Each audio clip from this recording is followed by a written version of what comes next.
स्वामिन्। अथ मंत्रपाठः।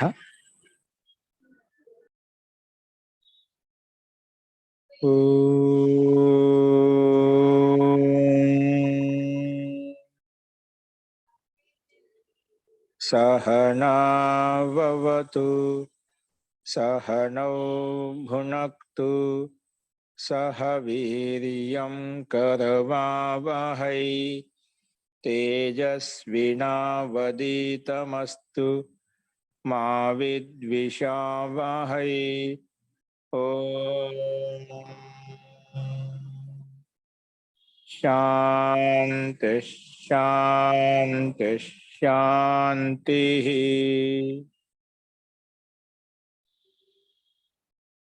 सर्वेभ्यो नमः। अंदरिकी नमस्कारम अंडी।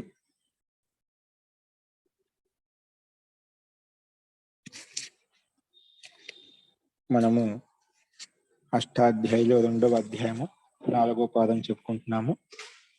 మనము ఈ 4వ పాదంలో ఏకవద్భావ ప్రకరణము, నపుంసకలింగ ప్రకరణము, అన్వాదేశ ప్రకరణం చెప్పుకున్నాము. ఇప్పుడు ఆర్ధధాతుక ప్రకరణము. ఇక్కడి నుంచి చెప్పేటువంటి రూపసిద్ధులు విషయాలు ఏవైతే ఉన్నాయో అన్ని ఆర్ధాత్కాన్ని నిమిత్తం చేసుకుని మనము తయారు చేసుకుంటాము.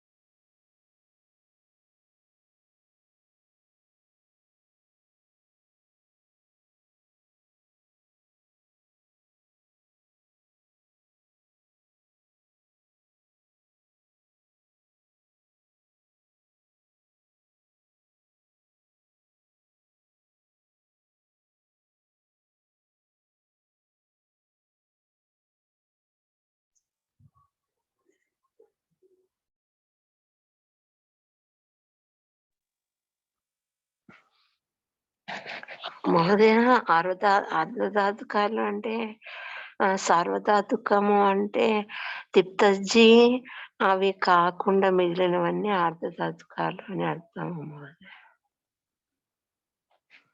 మహోదయ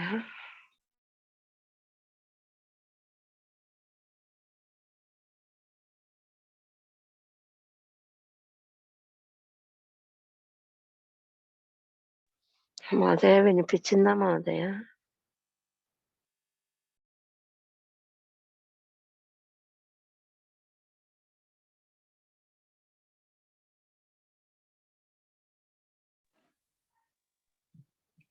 హరి ఓం. క్షమ్యతాం అండి. వినిపిస్తుందండి? వినిపిస్తుంది మహోదయ. మీ ప్రశ్న నాకు అర్థమైంది. ఇక్కడ తింగ్సిత్ సార్వధాతుకం అంటే తింగుడు అంటే తిప్ తస్ జి సిప్ తస్ థా మిప్ వస్ మస్ తా ఆథాం ఝ థాస్ ఆథాం ద్వం ఇట్ వహి మహిం ఈ 18 ప్రత్యయాలు, అలాగే షిత్ ప్రత్యయం ఏ ప్రత్యయంలో అయితే షకారానికి ఇటు చేసి దశలోప అదర్శన లోపం చేసాం అటువంటి ప్రత్యయాన్ని వదిలిపెట్టి మొత్తం 18 ప్రత్యయాన్ని వదిలిపెట్టి మిగిలినవి ఏవైతే ఉన్నాయో అవన్నీ ఆర్ధాతుకాలు. తింగ్ భిన్నాః తింగ్షిత్ భిన్నాః ఆర్ధాతుకాః భవంతి. తింగ్షిత్ భిన్న ఆర్ధాతుక భవంతి ఎవరు చెప్తారు? ఆర్ధధాతుకం శేషః. శేష అంటే మిగిలినవి మొత్తం. శేష అంటే తింగు షిత్ కాకుండా మిగిలినవి శేషం. అవన్నీ ఆర్ధాతుకాలు అవుతాయి. అటువంటి ఆర్ధాతు ప్రత్యయం రాబోతుంది అని చెప్పే ముందే మనం పని చేసేసుకుంటాం. అటువంటి ప్రకారం ఇప్పుడు మనం చెప్పుకోబోతున్నాం. ఇక్కడ ఆర్ధధాతులే విశేష సప్తమి అని చెప్పాను. ఇక్కడ నిమిత్త సప్తమి, పరసప్తమి, నిమిత్త సప్తమి, పరసప్తమి, విశేష సప్తమి 3 రకాల సప్తమి ఉంటుంది. అందులో విశేష సప్తమి మనము ఇప్పుడు ఇక్కడ ఉండే సప్తమి అనమాట. అంటే విషయం రాబోతుంది అని చెప్పి ముందుగానే ఆధారపతిని తెచ్చుకుంటాం అని చెప్పి ముందుగానే పని చేసేసుకుంటాం.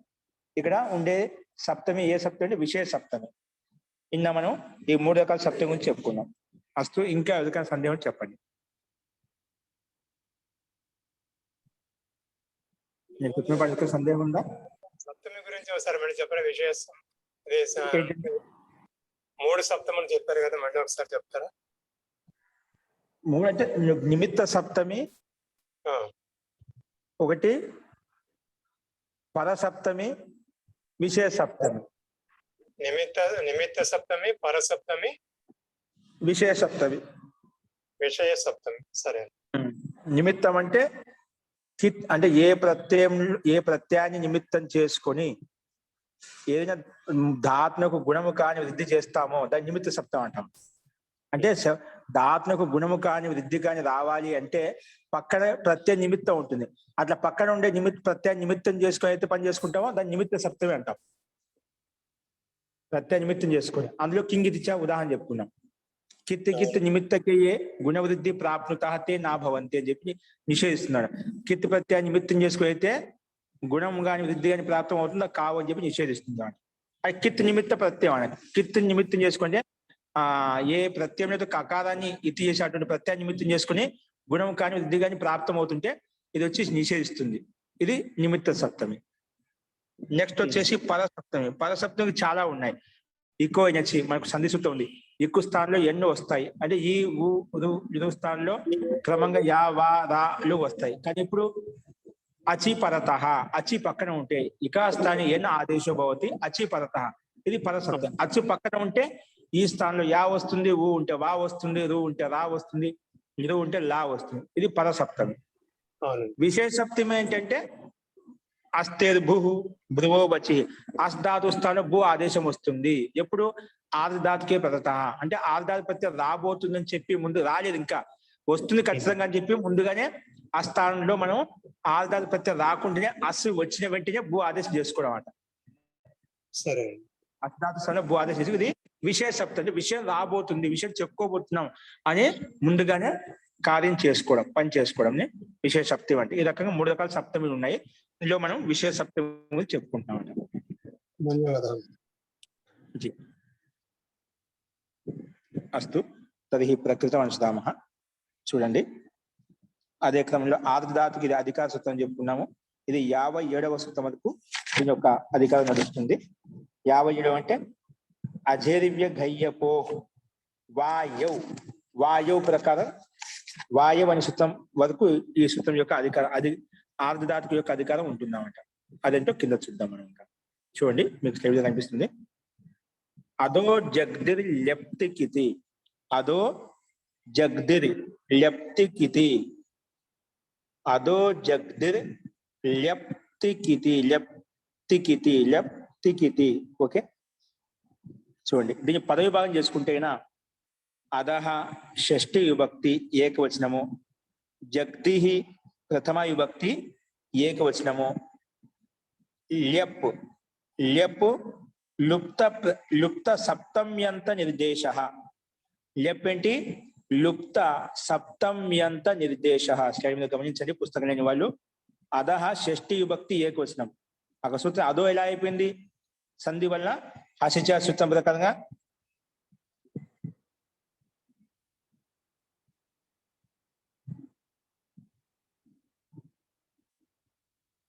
ఓకారం వచ్చేసింది అన్నమాట. ఓకేనా? సో అదో అదహ అనేది సంధి విభాగం చేసుకుంటే అదహ షష్ఠి విభక్తి ఏకవచనము, జగ్ది ప్రథమ విభక్తి ఏకవచనము, ల్యప్ లుప్త సప్తమ్యంత నిర్దేశ అంటే సప్తమి విభక్తిగా లుప్తం చేసాము అటువంటి నిర్దేశం. అంటే సప్తమి విభక్తి లుప్తం చేసినప్పుడు నిర్దేశించబడిన ప్రతి ఏదైతే అవశిష్టం ఉందని ఇక్కడ తీసుకున్నామట. అందుకే లెప్ అనేది లుప్త సప్తమ్యంత నిర్దేశ, లుప్తమైన సప్తమి నిర్దేశం అన్నమాట. తీ వచ్చేసి సప్తమి విభక్తి ఏకవచనము. తీ అనేది సప్తమి విభక్తి ఏకవచనము. కితి సూత్రం తీ ఉంది, లెప్ తీ ఉన్నది, తీ సప్తమి విభక్తి ఏకవచనము, కితి సప్తమి విభక్తి ఏకవచనము, కితి కూడా సప్తమి విభక్తి ఏకవచనము. అస్తు. ఇప్పుడు అదహ జగ్ది లెప్పు తి కితి ఇవి పదవి భాగం అన్నమాట. ఇవేంటి? పదవి భాగము. ఇప్పుడు అనుదిత్య వస్తుని పైనుంచి ముందు సమాసం చూద్దాము.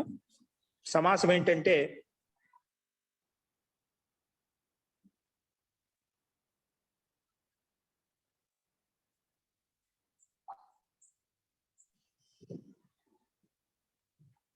ఇక్కడ సమాసం కితి ఇత్యత్ర బహుది సమాస. కితి ఇత్యత్ర కకారః ఇతి యస్య స కిత్. కా ఇత్ యస్య స కిత్ అంటే కా అనేది ఇత్ ఉంది యస్య ప్రత్యయస్య ఏ ప్రత్యయం కకారం ఇత్ యస్య ఉందని కిత్ అంటామంట. అది ఇక్కడ తీసుకుని కా ఇత్ యస్య స కిత్ తస్మిన్ కితి ఇక్కడ బహుళ సమాసం చెప్పు. నెక్స్ట్ వచ్చేసి అనువృత్తి ఏమొస్తుంది ఆర్ధాతుకి పైనుంచి అధికార సూత్రం కదా 57వ సూత్రం వరకు ఇది అనువృత్తి కంటిన్యూ నడుస్తూనే ఉంటుంది అన్నమాట. ఆర్ధాతుకి అనువృత్తి వస్తుంది. ఇప్పుడు ఈ సూత్రం యొక్క అర్థం ఏంటో గమనించండి. సూత్రంలోనే అధహ అదో అంటే అధహ అనమాట. అదో జగ్దిర్ ఆదేశ సూత్రంలో ఉంది. అధహ అంటే అధహ స్థానంలో ఇది అధస సర్వనామ శబ్దం అండి. అధహ స్థానే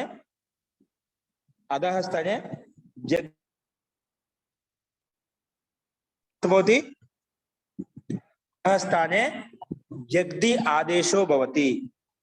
ఎప్పుడు లెప్పి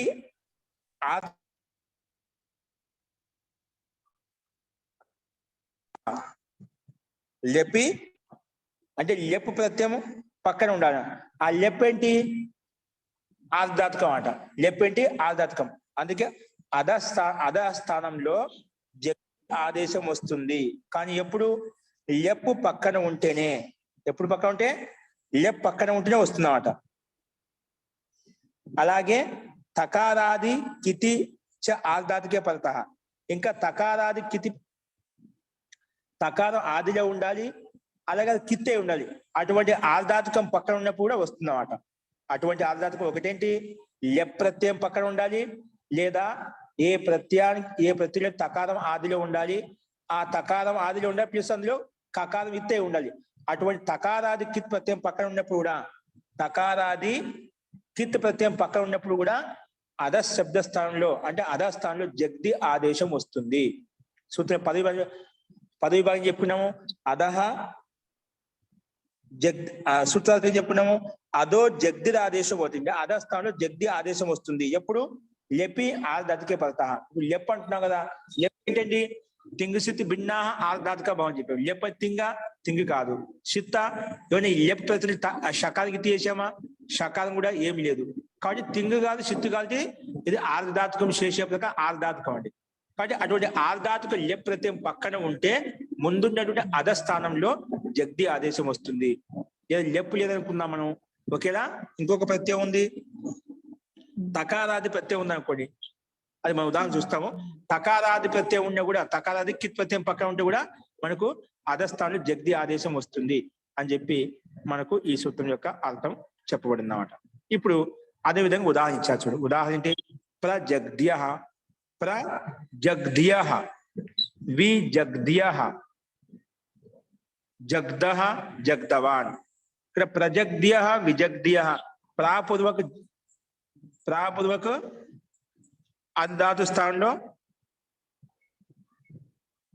అద్ధాతు చేత మనం లెప్ ప్రతి తీసుకొచ్చినప్పుడు ప్రజగ్ద్య అయిపోయింది.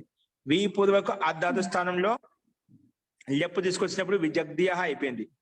అలాగే అధిష్టానంలో తాపతి తీసుకొచ్చినప్పుడు కూడా జగ్దహ అయిపోయింది. అధిష్టానంలో మళ్ళీ తవతుపతి తీసుకొచ్చి జగ్దవాన్ రూపాలు సిద్ధించాయండి. ఓకేనా? ఇవి మనకు ప్రజగ్ద్య ఇక్కడ సమాన కర్తృక పూర్వకార్య ప్రకారంగా త్వాప్రత్యయం వచ్చింది. ఎక్కడ ప్రజగ్ద్య చూడు మనకి ఇక్కడ జగ్దహ రూపం ఇవ్వబడింది. ఇక్కడ మనకు స్లైడ్ మీద చూడండి. అదో జగ్దు జప్తికి మనకు పరిశిష్టంలో ఇవ్వబడి. ప్రజగ్ద్య అంటే బాగా తిని అని అర్థం. అద్ధాతు ఏంటి ఇక్కడ? అధహ సర్వనామ శబ్దం కాదు, క్షమ్యతాం. అధహ అద్ధాతు అని అధభక్షణ్య ధాతు. ఓకేనా? సో అద్ధాతు అనేది తినే అర్థంలో ఉందన్నమాట. అంటే ప్రజగ్ద్య బాగా ప్రతిష్టంగా అద్ధాతు అద్ధాతుకే మనకు జగ్దాదేశం అయింది కానీ ప్రజగ్ద్య వచ్చింది. కాబట్టి అద్ధాతు ఏ అర్థం తినే అర్థంలో ఉంది. అందుకే దీని యొక్క అర్థం చెప్పబడింది. ప్రజగ్ద్య అంటే అచ్చి తరహ్ ఖాకర్. ఖాకర్ అంటే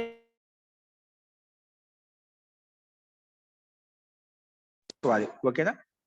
అస్తు. ఇప్పుడు మన రూపసిద్ధి ఏంటో చూద్దాం. రూపసిద్ధి ఎలా తయారు? ఉపసర్గము అధధాతు.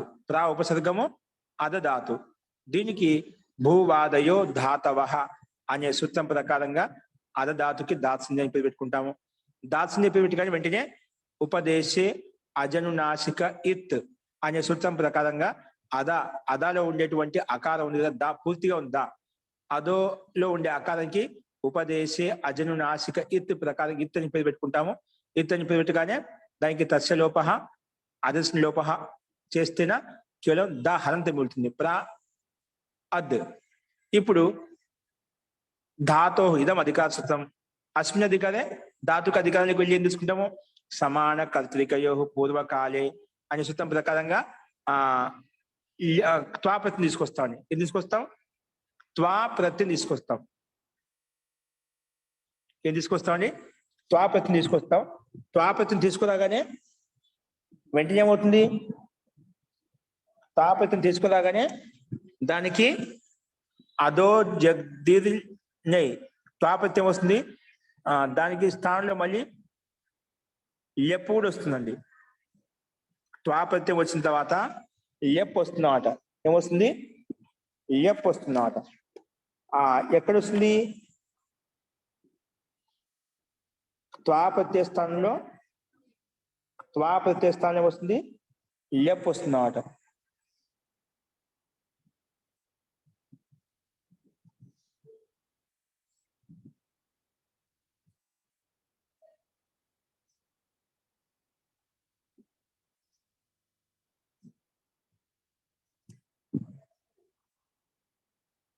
ధాతు అందుకని సమాన కర్తృక పూర్వక త్వా తెచ్చుకున్నాం కదా, త్వా తెచ్చుకుని పెట్టిన ఏమవుతుంది, ప్రా కృ త్వా అయిపోయింది. ఇప్పుడు త్వా కనుక మొత్తం త్వా వచ్చింది కదా, దానికి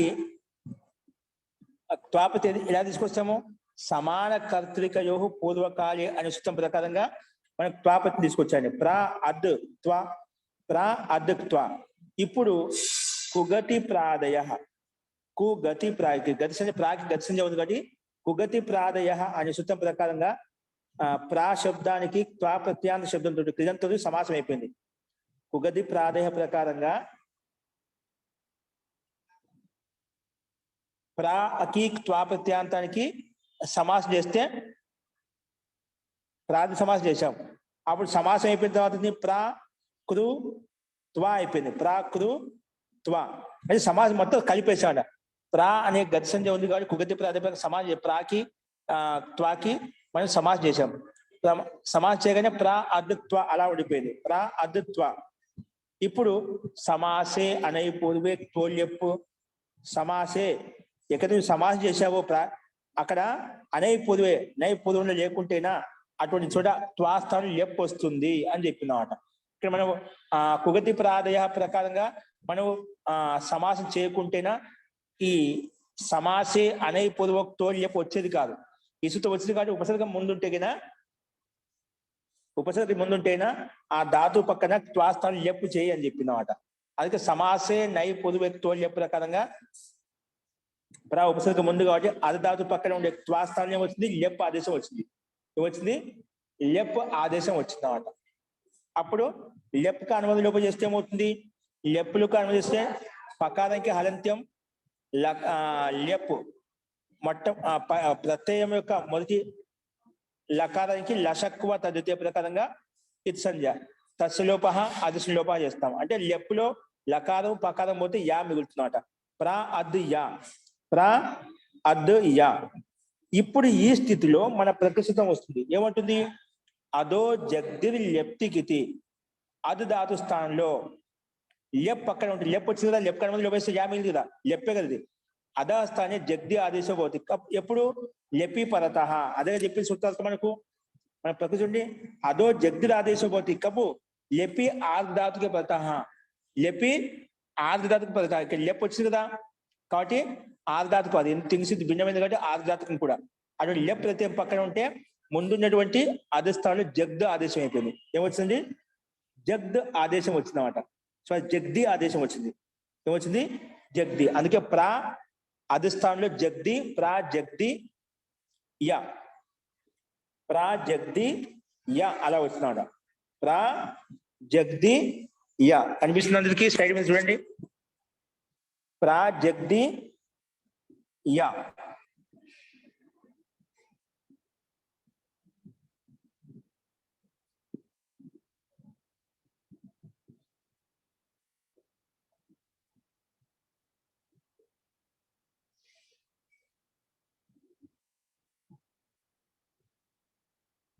ఓకే. ప్రాజగ్దియ దానికి యకారాది అదే ప్రత్యయం పక్కన ఉంటే వెంటనే ఏమైపోయింది దానికి యచిభం తోటి భాషంజ పెట్టాము. భాషంజ ఇప్పుడు పెట్టా కానీ యకారాది అదే ప్రత్యయ పదత పూర్వస్య భాషంజ పోతుందని చెప్పి జగ్దికి భాషంజ అయిపోయింది. తర్వాత యస్యేతి చ ప్రకారంగా యస్యేతి చ ప్రకారంగా ఈ కాలే తంత్రిచ పదత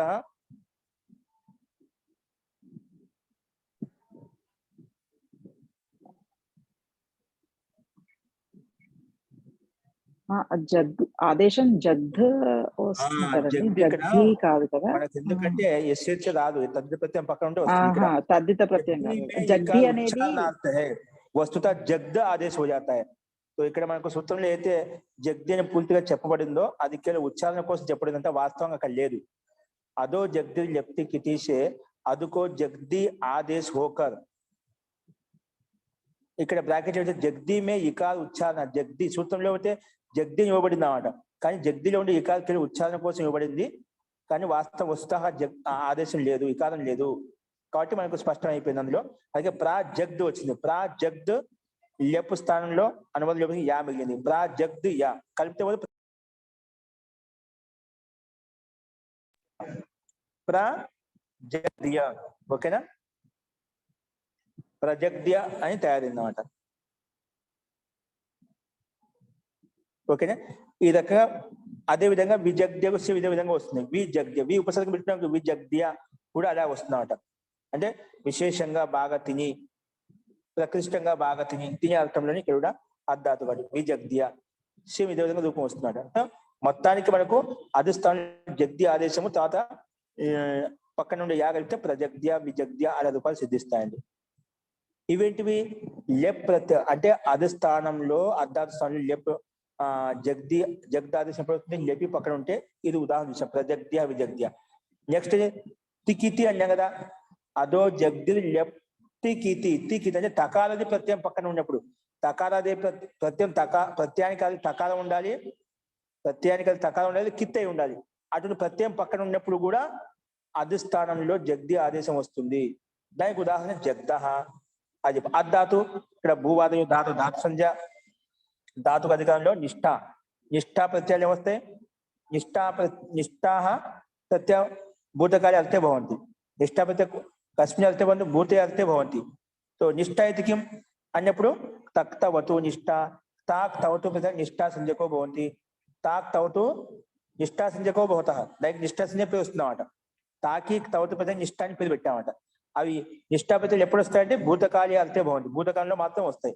కానీ భూతకాల అర్థం చెప్పడం కోసం ఇక్కడ అది ధాతు చేత తా ప్రత్యయం వచ్చిందన్నమాట. అందుకే అద్క్త. ఇప్పుడు తా ప్రత్యయానికి అనుబంధ లోపం చేస్తే ఏమవుతుంది? క్త మొట్టమొదటి తా ప్రత్యయంలో మొట్టమొదటి అక్షరం కకారం ఉన్నాడు, క్త కదా.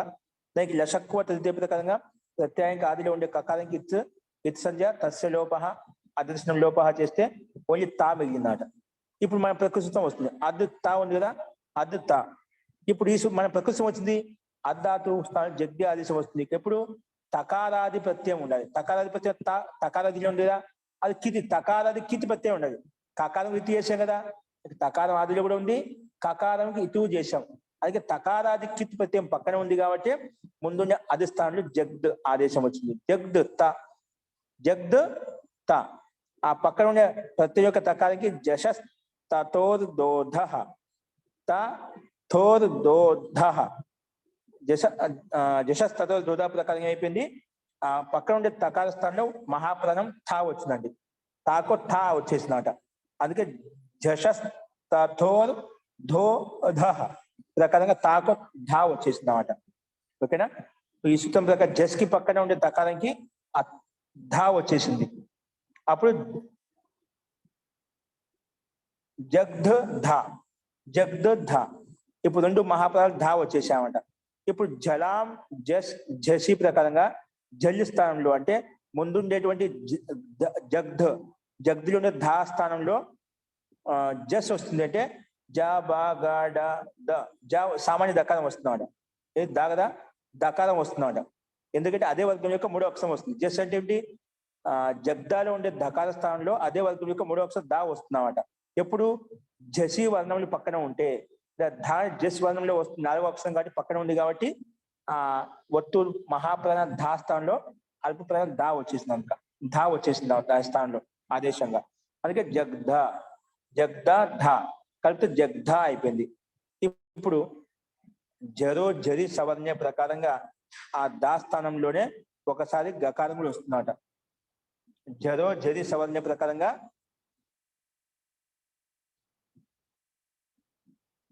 జరస్థానే జరి పరత దకారస్య లోపం చేసిందండి. జరో జరి సవర్ణ చేసింది జగ్ధ, దానికి మహాప్రాణానికి అల్పప్రాణం చేశాం కదా, ఆ అల్పప్రాణము జరు వర్ణానికి అంటే జరు వర్ణానికి పక్కన జరు ఉంటేనే మధ్యలో దకారం లోపిస్తుంది.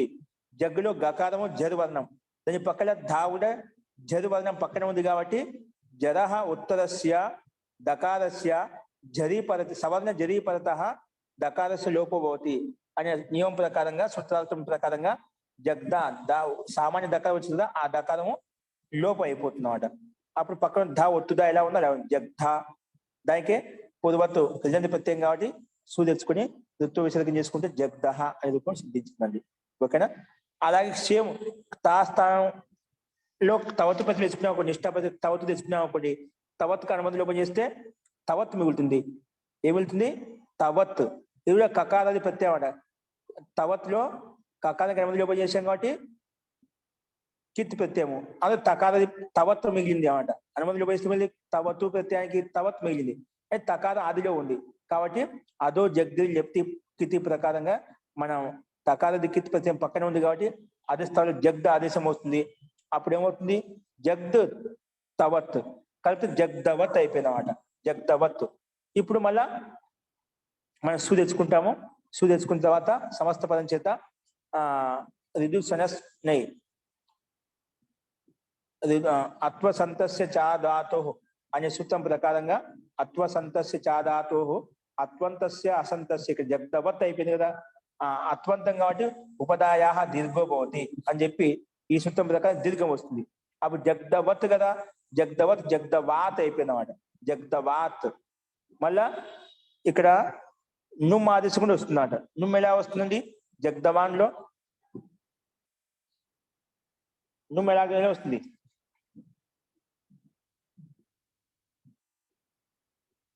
ఉగిదచాం శతవనామస్థానే చా ధాతో ప్రకారం నుమ్ ఆగదు ఏమొస్తుంది?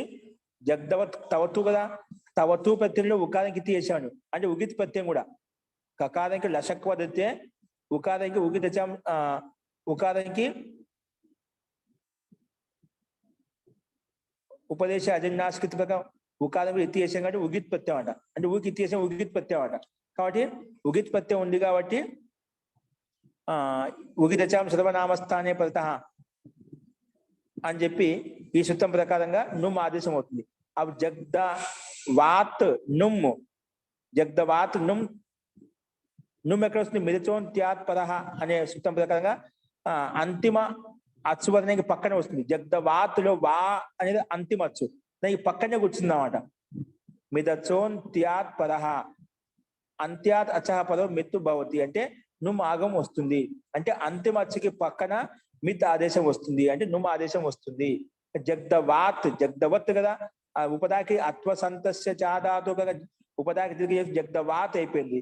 ఇప్పుడు జగ్దవాత్ లో అంతిమ వచ్చేది వా, దానికి పక్కన వెంటనే నుమ్ వచ్చిందా జగ్దవా నుమ్ త. దానికి అనుబంధం లోపం చేసుకుంటే, నుమ్కి అనుబంధం లోపం చేస్తే మకారం వెళ్ళిపోతుంది, ఉకారం వెళ్ళిపోతుంది. ఓన్లీ హలంత్ నకారం వెళ్తుంది అనమాట. ఏం వెళ్తుంది? నుమ్ముకి అనుబంధం లోపం చేస్తే హలంత్ నకారం వెళ్తుంది. అప్పుడు జగ్దవాన్ తు, జగ్దవాన్ జగ్దవాన్ తు, జగ్దవత్ తకారం ముందు నుంచే ఉంది. మొదటి నుమ్క నా కలిపితే జగ్దవాన్ తు, పక్కన సు ఉంది. వెంటనే నలోప ప్రాతిపదిక సంయోగాంతస్య లోపాన్ని ముందుగా హలంగ్యాభ్యో దీర్ఘ శృతిస్య ప్రిక్తం హల్ ప్రకారంగా పక్కన ఉండే సూకి హలంతానికి హలంత కదా, హలంతానికి పక్కన ఉండే సూకి హలంతాత్ ఉత్తరస్య సుపహ లుక్ భవతి చెప్పి లుక్ చేస్తాం. లుక్ చేసిన తర్వాత జగ్దవా తు ఉంది.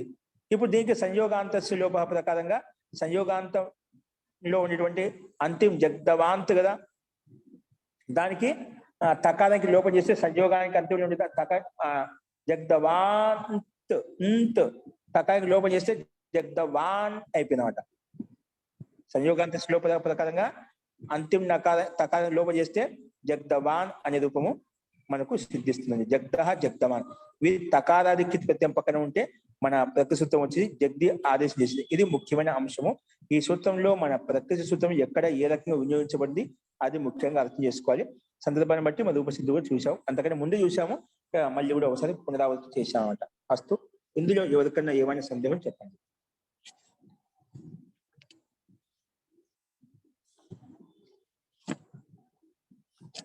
అస్తువా అవగతం సర్వేషాం? అస్తు. గురుగారు, ఇక్కడ ఈ సూత్రాలలో కొన్ని సూత్రాలలో లుప్త విభక్తికం అని ఇస్తున్నారు కదా, దాని మీనింగ్ ఏంటండి? లుప్త అంటే లెప్పు అనేది ఇక్కడ సప్తమి లెప్పి పద సూత్రంలో ఉంది. లెప్పి పదత అంటే లెప్ ప్రత్యయం పక్కన ఉంటే, కానీ సూత్రంలో లెప్పి కాదండి. మనకు సూత్రంలో ఎక్కడ లెప్పు రాదు. ఇక్కడ మనకి సమాసే నైపులో తో లెప్పు ఉందన్నమాట. ఆ లెప్ అనేది మనకు పద విభాగం చేసినప్పుడు మన సూత్రార్థంలో లెప్ ప్రథమ విభక్తి అన్నమాట. ఏంటి ప్రథమ విభక్తి. కానీ ఇక్కడ ఏంటి, మనం లెపి పదత సప్తమ విభక్తి కన్వర్ట్ చేసుకోవాలన్నమాట. అంటే పక్కన ఉంటే, అంటే లెప్ ప్రత్యయం పక్కన ఉంటే, విశేషం నిమిత్త సప్తం కదా, అది పక్కన ఉంటే ముందు దానికి అది స్థానంలో జగ్ద ఆదేశం వస్తుంది. లెపి పదత అని చెప్తా ఉంటా. కాబట్టి అందుకంటే మామూలుగా సూత్రం అంటే లెప్ అనేది ప్రథమ విభక్తి. అందుకే లుప్త ప్రథమాంత లుప్త సప్తమి అంటే సప్తమి భక్తి లెప్పి ఉండాలన్నమాట. అది చెప్పకపోయినా ఒకటి అది ప్రథమ విభక్తికి అర్థం కాదన్నమాట. ఇప్పుడు సప్తమి భక్తి చెప్పకపోతే లెప్ అనే ప్రథమ విభక్తి అవుతుంది. ప్రథమ విభక్తి ఉన్నప్పుడు అది వస్తుందా, ప్రథమ విభక్తి ఏదైతే అవుతుందో షష్ఠి భక్తి స్థానంలో వస్తుందన్నమాట. అర్థం కూర్చోదు. ఆ సూత్రార్థం కొరకు లెపే సప్తమి విభక్తికి లుక్కు చేసే నిర్దేశము అది తీసుకోవాలి మనము. అప్పుడు లెపి పరత స్థాని జగ్ది ఆదేశం అవుతుంది అని చెప్పవచ్చు. అని వీలు అవుతున్నమాట.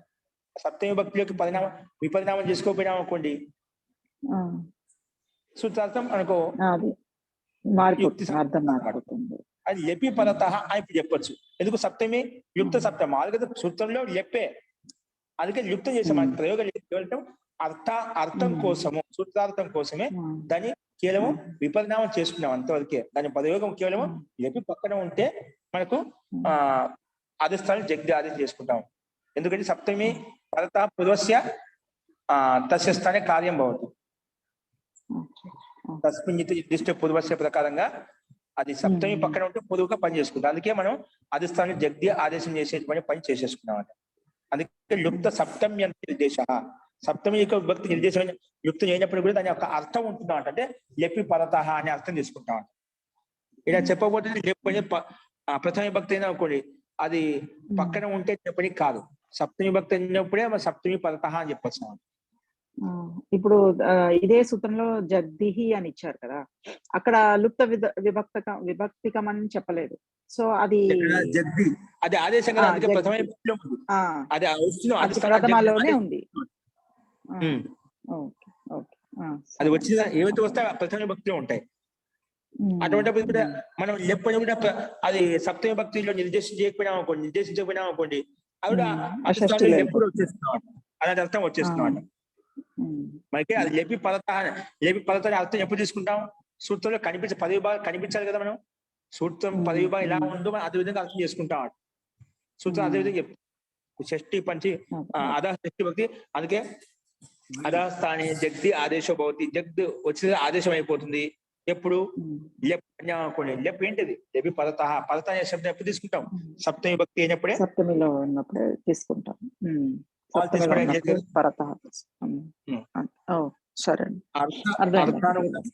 తీసుకోవాల్సి వస్తాం.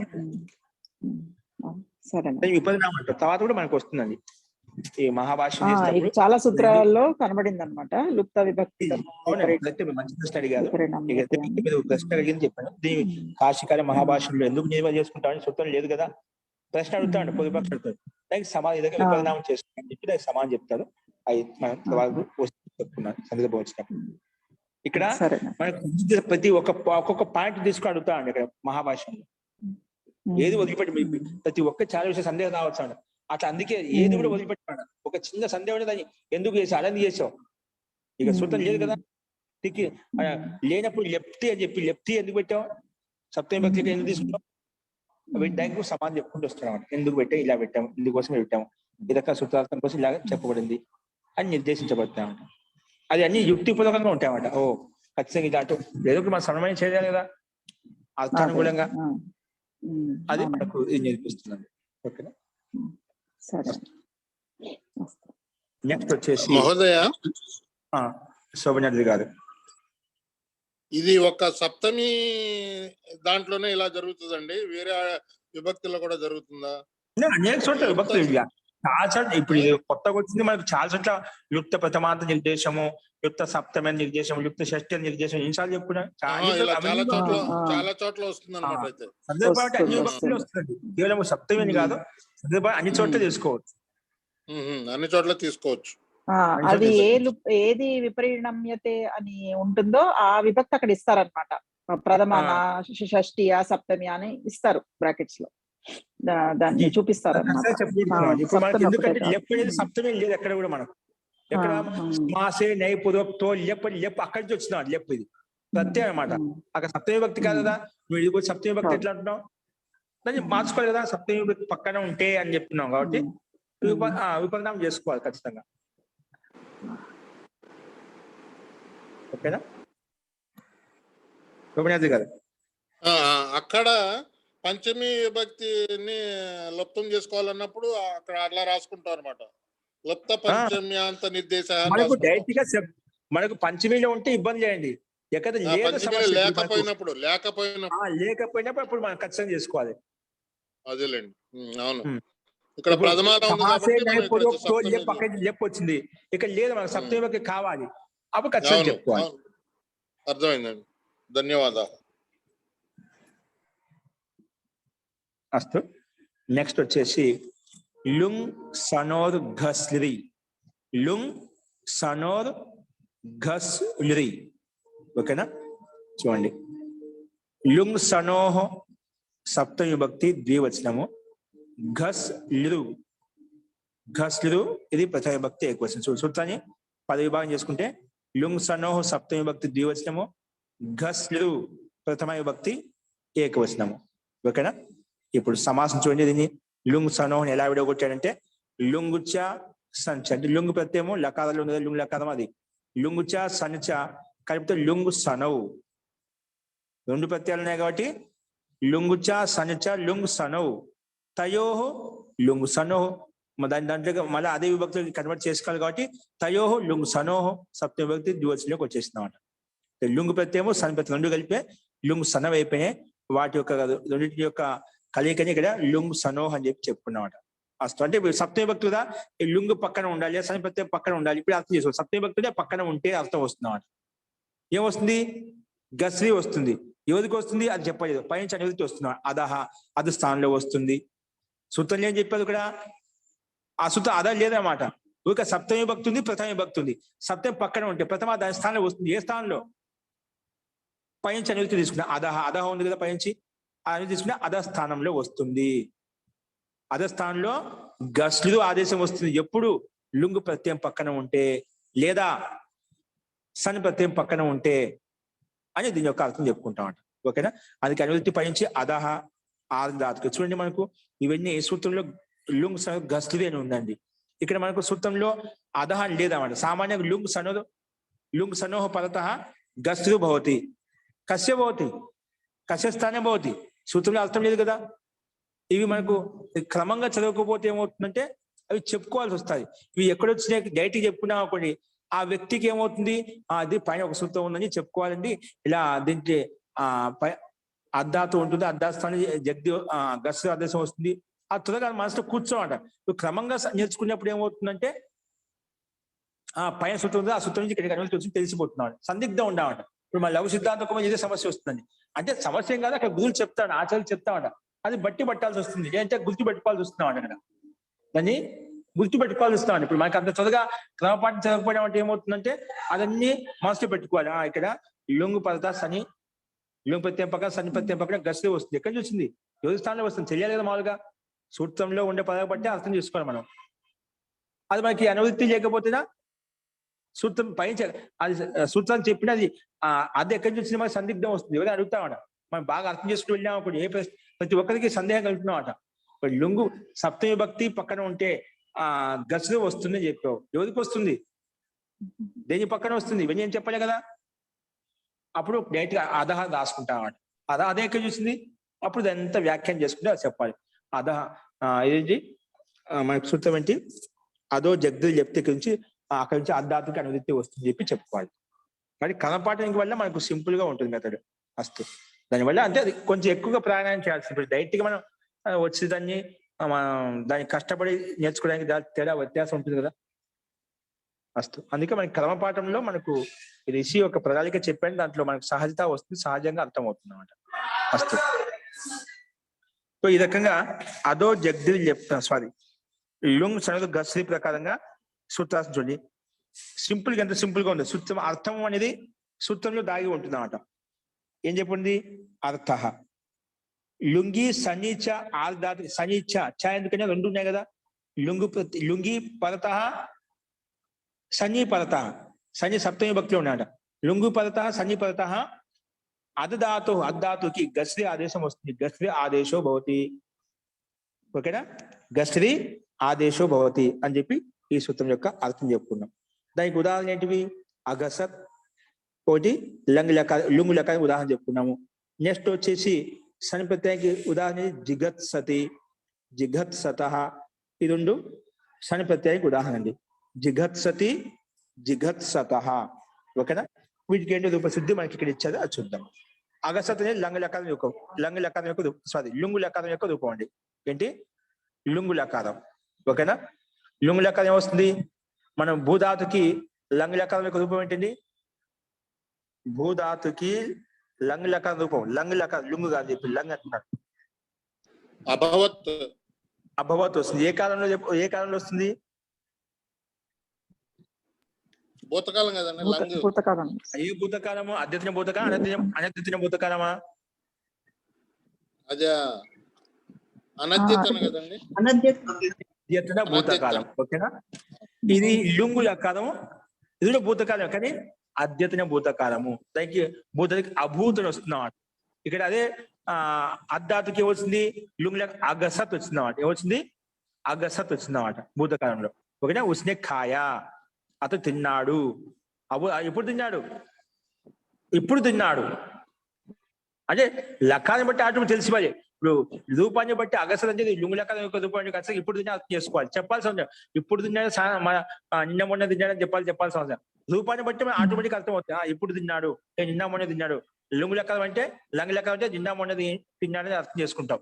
లుంగు లకారం ప్రయోగించాలని ఇప్పుడు తిన్నా అని చెప్పి అర్థం అవుతున్నాడు. అది 1 నిమిషం ముందు కావచ్చు, 1 గంట ముందు కావచ్చు, 2 గంటల ముందు కావచ్చు. ఈ రోజు వరకు ఏదైతే ఉందో అటు రూపాన్ని బట్టి అర్థం చేసుకోవాలి. అస్తు. సో అగసత్ అనేది ఇది భూతకాలము. ఏ భూతకాలం అంటే అద్యతన భూతకాలం. ఇప్పుడు తిన్నటువంటి జరిగిపోయినటువంటి సందర్భంలో ఈ లకారాన్ని ఉపయోగించుకుంటామట. అందుకే ఉస్నే ఖాయాతో తిన్నాడు. ఇప్పుడు తిన్నాడు. అస్తు. ఇది రూపం అంటే అగసత్ ఎలా తయారైంది అంటే అధాతుతో తయారైంది. సో పూర్వం చెప్పిన విధంగా భూవాదయో ధాతవ ప్రకారంగా ధాతుకి ధాతు సంజ్ఞ పెడతాము. తర్వాత ఉపదేశే అజనునాసిక ఇత్ ప్రకారంగా దానికి ఇత్ సంజ్ఞ పెట్టి తస్యలోప అదిలోప చేస్తే హలంతం వస్తుంది. ఇప్పుడు ధాతుకి అధికారానికి వెళ్ళి ఏముంది? ధాతుకి అధికారంలో లుంగ్ అనే ప్రత్యయం ఉంది. సూత్రం కేవలం లుంగ్ అండి. ఇది ఒక అష్టాధ్యాయ యొక్క సూత్రం అండి. లుంగ్ అంటే లుంగ్ లకారం కాదు. లుంగ్ అనేది ఒక సూత్రం. ఇక్కడ 3వ అధ్యాయము 2వ పాదంలో 110వ సూత్రం. సింపుల్ గా లుంగ్ అని సూత్రం ఉంది. దాని యొక్క అర్థం భూతకాలే అద్యతన భూతకాలే లుంగ్ ప్రత్యయో భవతి. అద్యతన భూతకాలే ధాతో లుంగ్ ప్రత్యయో భవతి అని చెప్పి దాని యొక్క అర్థం వస్తుంది అన్నమాట. అంటే అద్యతన భూతకాలంలో అంటే ఈరోజు జరిపిన భూతకాలంలో ధాతు పక్కన లుంగ్ ప్రత్యయో భవతి. ధాతు అంటే ధాతు పక్కన లుంగ్ ప్రత్యయం వస్తుంది. ప్రత్యయం ఎక్కడ వస్తుంది? ప్రత్యయ పదష్ట పక్కనే వస్తుంది. ఎక్కడ వస్తుంది? ధాతుకి, అధాతుకి పక్కనే వచ్చింది అన్నమాట. అందుకే లుంగ్ అనే సూత్రం ప్రకారంగా ధాతుకి పక్కనే. ఎందుకంటే ధాతు ఇది అధికార సూత్రం చెప్పాం కదా. అధికారం అంటే దీని అధికారంలో ఏవైతే ప్రత్యయాలు ఉన్నాయో అన్ని ధాతుకి పక్కనే వస్తాయన్నమాట. అందుకే ధాతు ఇదం అధికార సూత్రం అని చెప్తామన్నమాట. అంటే ధాతుకే అధికారంలో ఉండే ప్రత్యయాలు ఉంటే ధాతుకి పక్కనే వస్తాయి. ఓకేనా, ధాతు స్థానంలో వస్తాయి. అస్తు. అది సందర్భ సూత్రం బట్టి మనకు అర్థమవుతుంది. సో ఇక్కడ పంచమి భక్తి కాబట్టి పక్కనే వచ్చిందన్నమాట. ధాతువులో పంచవిభక్తి కాబట్టి ఇక్కడ పక్కనే వచ్చేసింది. అస్తు అదు లుంగు. ఇప్పుడు ఈ సందర్భంలో లుంగ్ వచ్చిన వెంటనే మన ప్రకృతి సూత్రం వస్తుంది. లుంగ్ సనోర్ గస్లి లుంగి పరతః లుంగి పరతః ధాతుః అద్ధాతుః గస్లు ఆదేశో భవతి అని చెప్పినాడు. ఇప్పుడు దానికి కండిషన్ ఏం కావాలి? అద్ధాతు ఉండాలి, పక్కన లుంగ్ ప్రత్యయం ఉండాలి. ఉన్నాయి కదా, లుంగ్ పక్కన ఉంది, అద్ధాతు ఉంది. అందుకే అద్దు స్థానంలో ఏమొస్తుంది? గస్లు ఆదేశం వస్తుంది. ఆదేశాలు ఏమొస్తాయి? అనేకాల్సి సర్వస్య ప్రకారంగా అనేకాల్ చిత్ ఆదేశ సర్వస్య స్థానే భవతి. ఇక్కడ అనేకాలు కదా, గస్లు ఆదేశం ఘ స అనేకాలు ఉన్నాయి కాబట్టి సంపూర్ణ స్థానంలో వచ్చింది. అంటే అది తీసివేసి అద్దాత్ తీసివేసి దానిలో గస్లు ఆదేశం తీసుకొచ్చాం. గస్లు. ఇప్పుడు లుంగుకి అనుబంధం ఉపయోగిస్తే గకారానికి హలంత్యం, ఉకారానికి ఉపదేశే అజనునాసిక ఇత్ ప్రకారంగా ఉకారం వెళ్ళిపోతుంది. అప్పుడేమో ఇల్లు లకారం పొల్లి మిగులుతున్నమాట. ఓకేనా? సో మన ప్రకృతి యొక్క ముఖ్య ప్రయోజనం ఏంటి? ఈ సందర్భంలో వస్తుంది. అది ధాతు పక్కన లుంగు ఎప్పుడైతే వచ్చిందో అప్పుడు మన ప్రకృతి వచ్చేసి ముఖ్యమైన పని ఏంటి? ఆ లుంగు పక్కన ఉంది, అద్దాతు ఉంది, దాస్తాను నేను గస్లు ఆదేశం చేస్తాను. అంతవరకు దీని యొక్క పని అనమాట. తర్వాత మిగిలిన పనులు ఏవైతే జరగాలో అవి జరుగుతాయి అన్నమాట. అందుకే మన ప్రకృతి యొక్క ముఖ్య ప్రయోజనం ఇక్కడ జరిగిపోయింది అన్నమాట. గస్లు ఇల్లు. తర్వాత ప్రక్రియ అంతా మనం ప్రారంభంలో చెప్పుకున్నాడు. అభవత్ రూపం ఎలా చెప్పుకున్నాం దాని ప్రకారం ఇక్కడ లా స్థానంలో లహ కర్మనిచ్చే భావ చాకర్మ కేభ్య ప్రకారం లకార స్థానంలో కర్తరి అర్థంలో ప్రత్యయం వస్తుంది. ఏమొస్తుందంటే టిప్ తస్జీ షిప్ తస్థ ప్రకారంగా మనకు లిల్లు స్థానం లస్య అధికారంలో టిప్ తస్జీ షిప్ తస్థ ప్రకారంగా టిప్ ప్రత్యయం వచ్చిందండి. ఏమొచ్చింది? అగసం ప్రథమ పురుష ఏకవచనం కాబట్టి టిప్ ప్రత్యయం తీసుకొచ్చామట. ఏం తీసుకొచ్చాము? వివక్షాయం పూర్వకంగా టిప్ ప్రత్యయం తీసుకొచ్చాం. అందుకే అద్దు గస్లు తిప్పు. ఇక గస్లు కూడా అనుమతులు ఉపయోగించామండి. గస్లుకి అనుమతులు ఉపయోగిస్తే ఏమవుతుంది? లుదువుకి అనుమతులు ఎలా అయిపోతుందండి? గస్లుకి అనుమతులు ఎలా చేస్తాం? ఉపదేశ ఇది కూడా అచ్చే కాబట్టి అచ్చులో వస్తుంది కాబట్టి ఉపదేశ అజన్యాస్కృతి ప్రకారం లుదువు వెళ్ళిపోతుంది పూర్తిగా. అవి గస్ మిగులుతున్నమాట. గస్ టిప్ కూడా అనుమతులు వేస్తే పకారంకి హలంత్యం.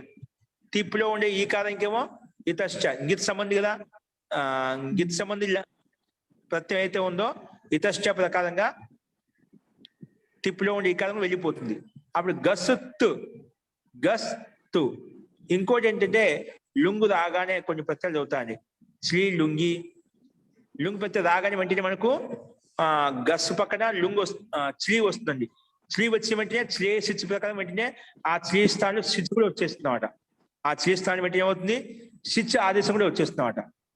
అందుకే ఇక్కడ గస్ శ్రీ చూపించే ముందు శ్రీ లుంగి ప్రకారంగా లుంగి ప్రత్యయం శ్రీ ఆదేశం పోతే శ్రీ వచ్చేసింది అన్నమాట. ఏమొచ్చింది?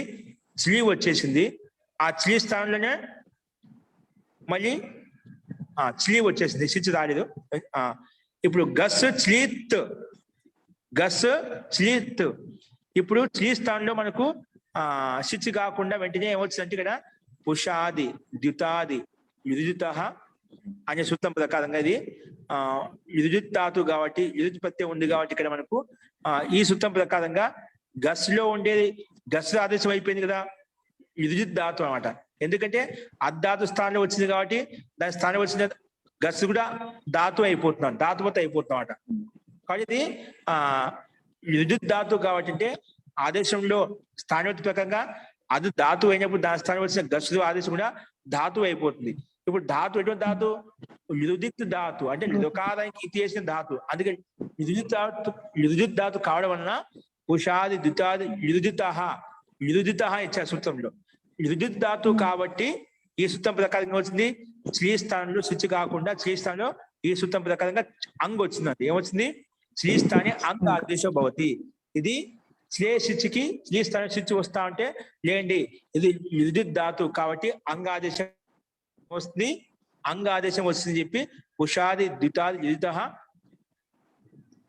అనే సూత్రం ప్రకారంగా ఇక్కడ అంగ్ వచ్చింది. శ్రీ స్థానంలో అంగు తీసుకొచ్చా. అందుకే ఘస్ శ్రీ స్థానంలో అంగ్ తిప్పు ప్రత్యయం యొక్క తకారం.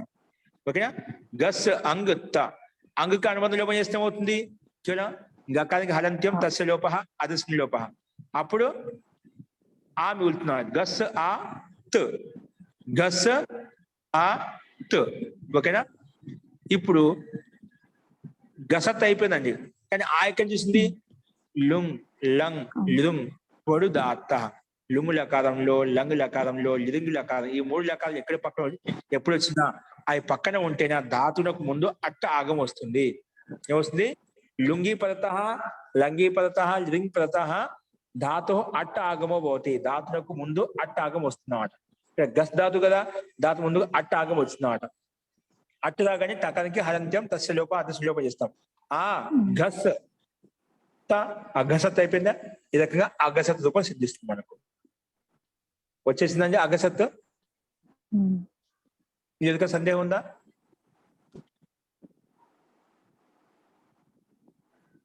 స్పష్టం చేద్దాం. మహోదయ ఇక్కడ గస్సు పక్కన అంగ్ అని ఉంది ఏంటండి? అదే శ్రీస్థల అంగ్ వచ్చింది. పుషాది ద్వితాది నిర్దుత పరస్మై పదేశు అనే సూత్రం అంగ్ అంగ్ వచ్చింది అన్నమాట. అట్ట అనేది మళ్ళీ ఆగమంగా వస్తుంది. అట్టు మళ్ళీ వేరే వచ్చింది. లుంగ్ లంగ్ గిరింగ్ చొడు దాత ప్రకారంగా అది అట్టాగం వచ్చేసిందండి. ఓకేనా? లుంగు లకారం వచ్చినప్పుడు లుంగు లకారం మనకు లుంగైనా లంగైనా ఈ 3 లకారాలు ఖచ్చితంగా ధాతులకు ముందు అట్టాగం వస్తుందండి.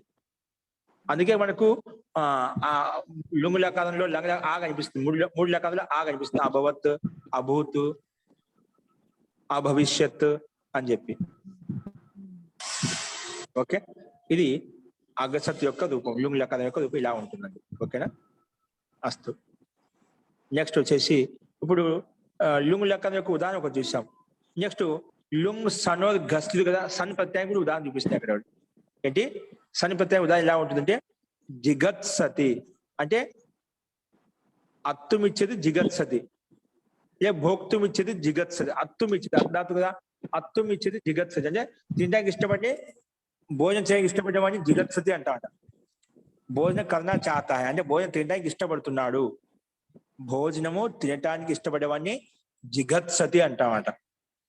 ఓకేనా? ఇది జిగత్సతి మన రూపం. జిగత్సతి ఎలా తయారైంది? ఇక్కడ అద్ధాతువే. అద్ధాతుకి పూర్వవత్ మంజే పూర్వాద ధాతవ ఉపదేశ అజన్నాసికిత్ తస్సులోప అధస్సులోపం చేశాం.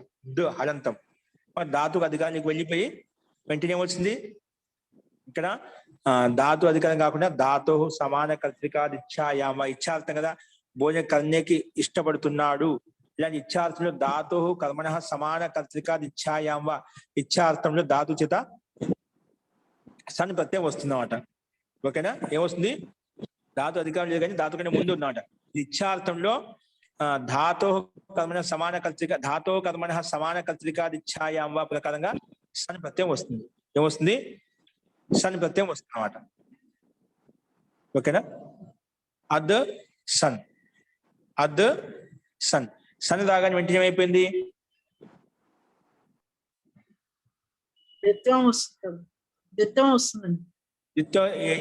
సంయంగో, సంయంగో ప్రకారంగా శని ఎంగించబడత ధాతు, శని ఎంగించబడత ధాతు కింపోతే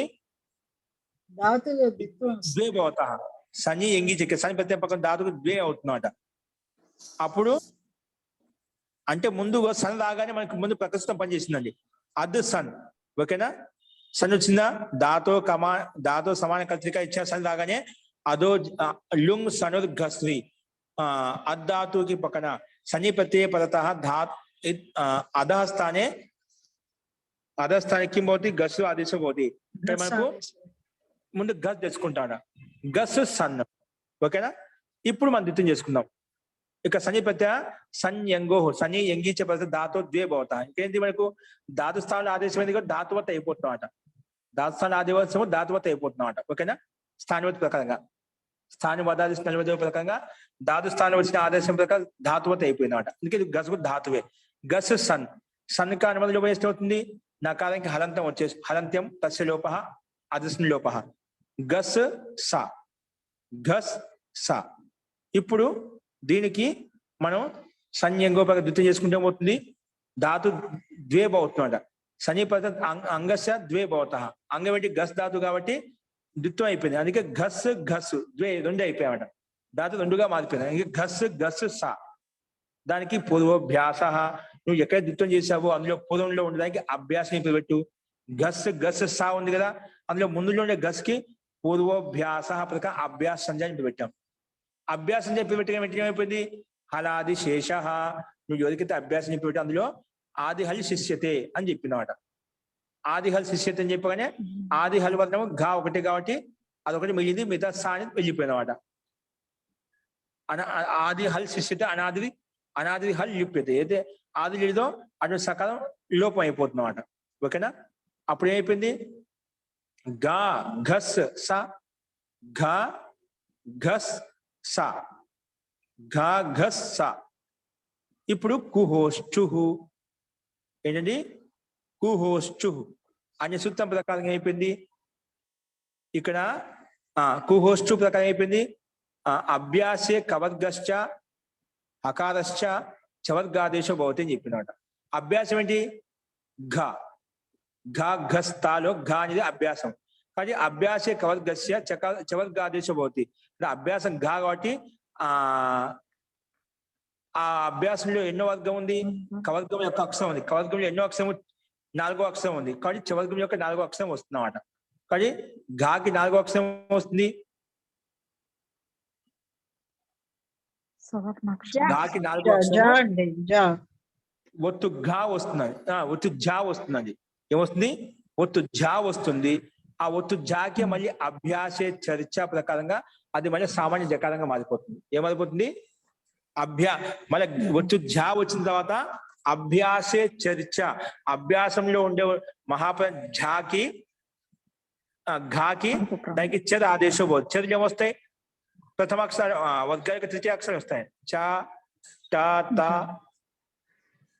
అలా వస్తాయి. చెత్తప చకాల జస్ జస్ కూడా వచ్చేస్తుంది అన్నమాట. కాబట్టి జస్ వచ్చింది, చెరు కాదు కానీ జస్ వచ్చింది అన్నమాట. కాబట్టి ఇక్కడ జస్ ఏమొచ్చింది? ఒత్తు గా స్థానంలో అదే వర్గం యొక్క 3వ అక్షరం జా వచ్చేసింది అన్నమాట. అందుకే జా గస్ జా ఘస్ సా, జా ఘస్ సా. ఇప్పుడు సహ స్యార్ధ ధాతుకే స్యహ స్యహ సహ సహ స్యార్ధ ధాతుకే.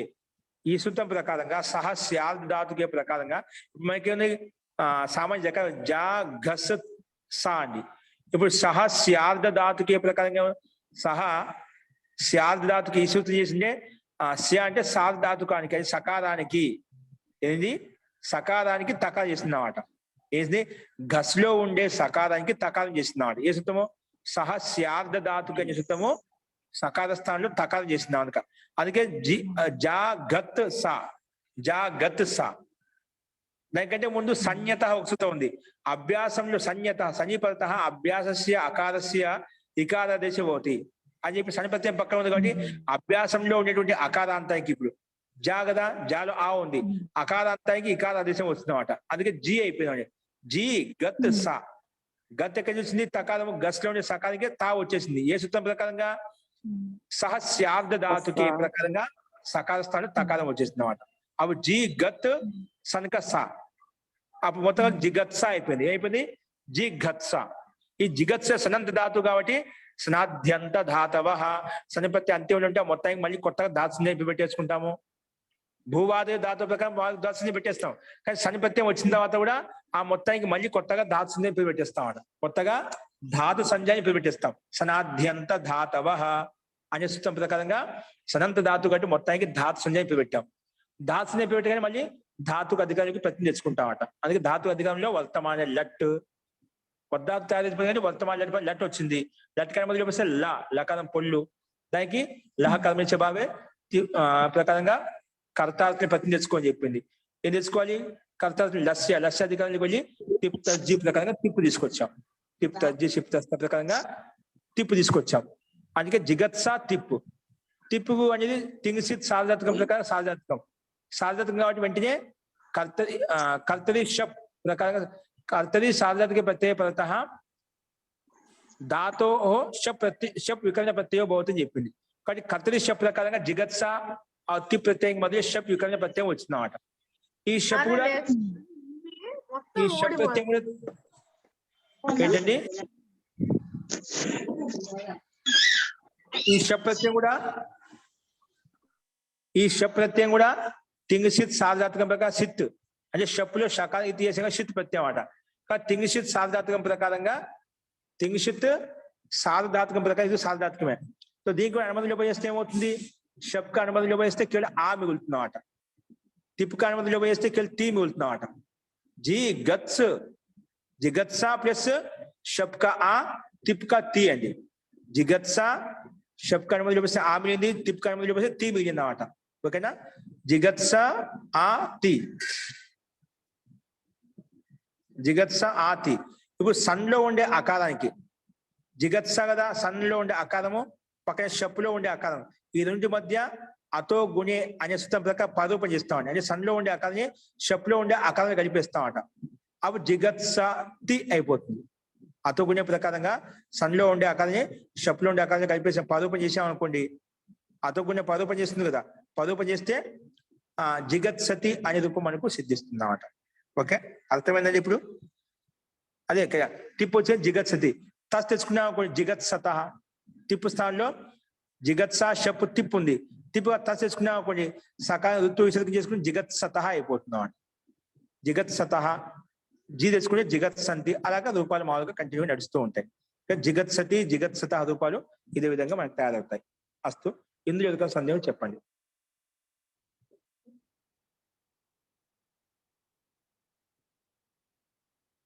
స్పష్టమైనది రూపసిద్ధి చిన్న ప్రత్యయంతో వచ్చిన ఎలా ఉంటుందని? మహోదయ ఇక్కడ ఏకాచ ఉపదేశం వచ్చింది. ఏకాచ ఉపదేశం దాత అంటే ఇక్కడ సనిపత్యం వచ్చిన వెంటనే ఆర్ధాతు కస్యడు వలాది ప్రకారం ఇట్ట ఆగం ప్రాప్తం అవుతుంటే ఏకాచ ఉపదేశం దాత ప్రకారం ఇది వలాది ఆర్ధాతు ఇది అనిట్ ధాతు కాబట్టి అనిట్ ధాతు అది ఏకాచ ధాతు కాబట్టి ఈ ధాతు లేని గస్ అనే కదా, అర్ధాతులో ఒకే వచ్చింది, గస్లో ఒకే వచ్చింది కాబట్టి ఏకాచ ఉపదేశం దాత ప్రకారంగా దీనికి ఇటుక నిషేధం అవుతుంది. అంటే ఆర్ధాతు కస్యేడు వలాదేహి ప్రకారంగా సని ప్రత్యయానికి ముందు ఇట్ట ఆగం ప్రాప్తం అవుతుంటే ఏకాచ ఉపదేశేను దాతాది దాతు పాటు అనుదాత్తేత అని చెప్పబడింది కాబట్టి ఇట్ట ఆగం రాదు అని చెప్పి నిషేధించింది. ఇటు ప్రాప్తం అవుతుంటే ఇటుక నిషేధిస్తుంది ఈ సూత్రం. ఏకాచ ఉపదేశేను దాతాత్, ఇందులో దాత పాటు అనుదాత్తేత అనుదాత్త ఉంటే ఇటు రాదు, ఉదాత్తేత ఉంటేనే ఇటు వస్తుంది అన్నమాట. ఓకే, ఇది దీని యొక్క అభిప్రాయం అండి. ఇట్టి వస్తువు నిషేధించింది.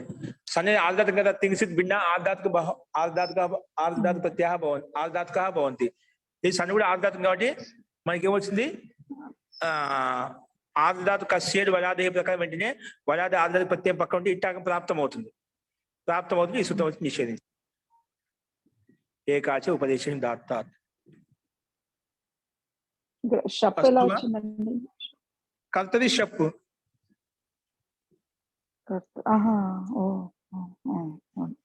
జిగత్స కొత్త ధాతు ఏర్పడిన తర్వాత జిగత్స తిప్పు తీసుకొచ్చాం. లట్టు లట్ల తిప్పు వచ్చింది. ఇప్పుడు సాల్దాత్ కాదు, కర్తరి సాల్దాత్కి బదులు కర్తరి షప్ ప్రకారంగా జిగత్స ధాతు షప్ వచ్చింది అన్నమాట.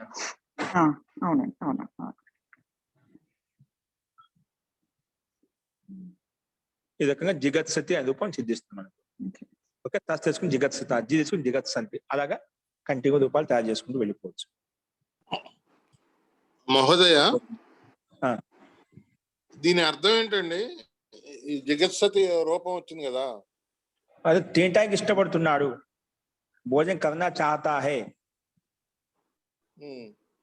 జగత్సత అంటే ఇద్దరు ఇష్టపడుతున్నారు అని అర్థమా? ఇద్దరు ఇష్టపడుతున్నారు. ఇక అంతా మామూలు మిగతా తినటానికి అదేలేండి అర్థమైంది. సహ జిగత్సతి తౌ జిగత్సతే జిగత్సంతి త్వం అలాగా జిగత్సతి అవన్నీ కలిసిపోతాయి. అలాగే అర్థమైంది. ఒక వచ్చిన రూపం బట్టి మొత్తం వస్తుంది. మనకి ఒక రూపం తయారు అయిపోయిందంటే ఆటోమేటిక్ గా బండి భౌతిక ఆదరణ చేసుకొని ముందుకు వెళ్ళిపోవడం, పరిగెత్తడం. ఇంకా ఒకడు వస్తే మిగతా అన్ని ఆటోమేటిక్ గా కంటిన్యూ అయిపోతాయి. మీకు నెక్స్ట్ ధాతుతో మొదలు పెడతాం కదా, అప్పుడు మిగతా నా పనే ఉండదు అనమాట. మీకు ఒక భూధాతు ఇలా చూపిస్తామట, రోజు మీరే 10 లెక్కలు చెప్పాలన్నమాట. భూవాది గణంలో ధాతు ప్రతి ఒక్కదానికి 10 లెక్కలు మీరే రూపాయలు తయారు చేయాలి. ఎక్కడ రూపాయి ఎలా వచ్చింది, ఏ రకంగా వచ్చింది, రూపసిద్ధి చెప్పడం, దాని రూపాయలు చెప్పడం, 10 లెక్కలు చెప్పాలి మొత్తం ధాతులు అది బడే ఉంటుంది. అప్పుడు మీకు రూపసిద్ధి పూర్తిగా వచ్చేస్తాయి. అందుకే దీనికి కొంచెం బాగా కష్టపడి అప్పుడు, ఎందుకంటే డైరెక్ట్ గా రూపాయలు చెప్పుకుంటూ పోవడమే. 10 లెక్కలు 2000 ధాతులకు 10 లెక్కలు చెప్పాలన్నమాట. ఎలా వచ్చాయి, ఏ రకంగా వస్తుంది, ఎక్కడ ఎట్టు వస్తుంది, ఎక్కడ ఎట్టు రాదు, ఎక్కడ 2 రూపాయలు వస్తాయి, లుంగు లెక్కలు ఎలా ఉంటుంది, లంగు లెక్కలు ఎలా ఉంటుంది, అది ఇంకా చాలా రోచకంగా ఉంటుంది. సంస్కృతంలో ఉంటుంది, చాలా ఆనందం వస్తుంది. 10 లెక్కలు మనమే చెప్పాలన్నమాట. కాబట్టి మీకు ప్రారంభంలో ఒక నోట్స్ కూడా ఇస్తాను, అది ఒక భూధాతుకు చెప్తామట. భూధాతుని పెట్టుకుని మనకు మొత్తము భూవాది గణంలో 2000 ధాతులు ఉన్నాయండి. భూవాది గణంలో ఆ 2000 ధాతులు ఒక ధాతుని చెప్తా అంత, మిగతా 1900 ధాతులు మీరే చెప్పాలన్నమాట. 1000 ధాతులు మీరే చెప్పాలి దాదాపుగా. అసలు మొత్తం ధాతువులే 2000 అంటారు కదండి మహోదయ? మొత్తం ధాతులు 2000 నేను ఎక్కువ చెప్పాను, దీంట్లో కలిపి మొత్తం చెప్పాను. దీంట్లో భూవాది గణంలో 700 ధాతులు ఉన్నాయండి. భూవాది గణంలో 700 ఇది పెద్ద గణం, ఇది పెద్దది. 700 ధాతులు ఉన్నాయన్నమాట. 700 ధాతులు ఉన్నాయి. దాంట్లో ఒక భూధాతు నేర్చుకుని మిగతా వచ్చేస్తాయి. మిగతా మిగిలిన 9 గణాల్లో మనకు 1300 ఎంతో ఉంటాయి కలిపి మొత్తం. ఒక గణంలో ఈ గణం పెద్ద గణం. ఇప్పుడు ఆ పాఠంకి వెళ్ళాలంటే ఇంకా ఎన్నాళ్ళు పడుతుందండి? ఇది అయిపోవాలి కదా, ఏమి అధ్యాయులు. సరే అలాగే. ఈ 8000 సూత్రాలు మనం అతిక్రాంతం చేసినప్పుడు అప్పుడు ఆనందం వస్తుంది. అందుకే ఇది బాగా పట్టుకోండి, ఇది పట్టుకుంటే దాంట్లో ఇక్కడి నుంచి వచ్చేటువంటి మహతి ఆనందం ఉంటుంది. ఆకాశం అంటే ఈ ప్రథమ ఈ 3 భాగాలండి, తర్వాత మనకు ఉండదు. కాశీకాడు కొంచెం లోపల దిగి మనకు చేస్తామట, అక్కడ కొంచెం బాగా వ్యాయామం ఉంటుంది. కాబట్టి ఇంకా మహాభాష్యంలో మనకి ఇంకా ఆనందం వస్తున్నారు. ముందుగా దీనికంటే ముందు ఈ భాగం అర్థమైన పరిభాష ఒకటి వస్తుందన్నమాట. పరిభాష ఎందుకు సేకరణ చెప్పి ఇక్కడ మన లోక సిద్ధాంత ఎక్కువ చెప్తుంటారు అన్నమాట. ఆ 10 భాషలు వస్తాయన్నమాట, వార్తికాలు వస్తాయి, వార్తి ప్రకారం చెప్పుకుంటాం, నామికి చెప్పుకుంటాం, అలాగే మాది ధాతులు చెప్పుకుంటాం, ధాతులు ఎలాగని చెప్పి లింగాని శాస్త్రం చెప్పుకుంటాం, గణపాఠం చెప్పి ఇవన్నీ వచ్చేస్తాం ముందుగా. మహాభాష్యం కంటే ముందు అష్టాధ్యాయం లింగాని శాస్త్రము, గణపాఠము, మిగతా ఉనాది కూడా ఉంది, మర్చిపోయినా అవి కూడా ఇవన్నీ వచ్చేస్తాయి. కాబట్టి దీనికి మూల ఆధారము ఈ 3 భాగాలు అత్యంతంగా మనం అందుకే నిదానం వెళ్తున్నా అర్థం చేసుకుంటూ వెళ్ళినాం అనుకోండి, మాతే ఆనందం కలుగుతుంది. ఇది ఒక్క చాలు, మిగతా ఆటోమేటిక్ వచ్చేసినట్టే. వీటిలో ఏదైతే పురుషాలతో మనకు తక్కువ ఉందో అవి బలవంతంగా లాక్కొని వెళ్ళినట్టు. ఎంతవరకు లాక్కెళ్తాం, అది ఒకసారి బాగా దీన్ని కంటిన్యూ చేసినాం అనుకోండి, సహజంగా వచ్చేస్తుంది.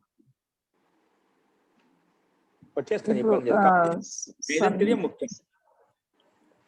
సనంత ధాతువులకి అన్నిటికీ ఇదే ప్రక్రియ ఉంటుందండి? అన్నిటికీ దితం చేసుకోవాలా?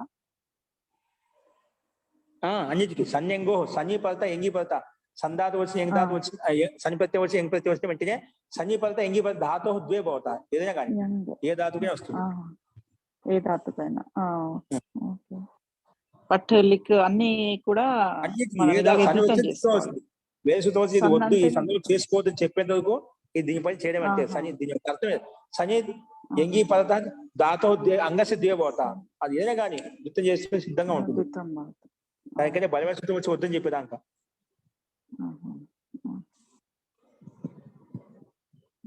కాబట్టి 4 సూత్రాలకు ఏ సూత్రం ఏ దాయత్వం అది గుర్తు పెట్టుకోవాలి అంతే. అది పెట్టుకుంటే దాన్ని బట్టి మనకు తెలిసిపోతుంది.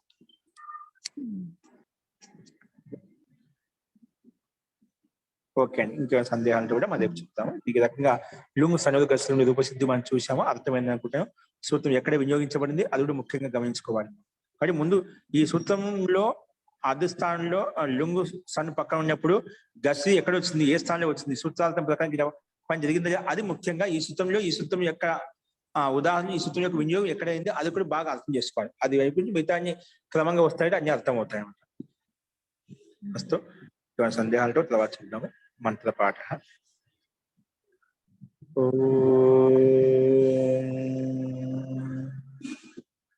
సర్వే భవంతు సుఖినః, సర్వే సంతు నిరామయాః, సర్వే భద్రాణి పశ్యంతు, మా కశ్చిద్ దుఃఖభాగ్ భవేత్.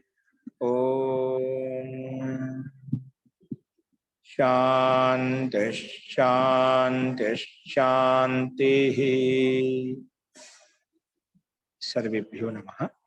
అందరికీ నమస్కారం అండి. నమస్తే, ధన్యవాదాలు ఆచార్య మహోదయ.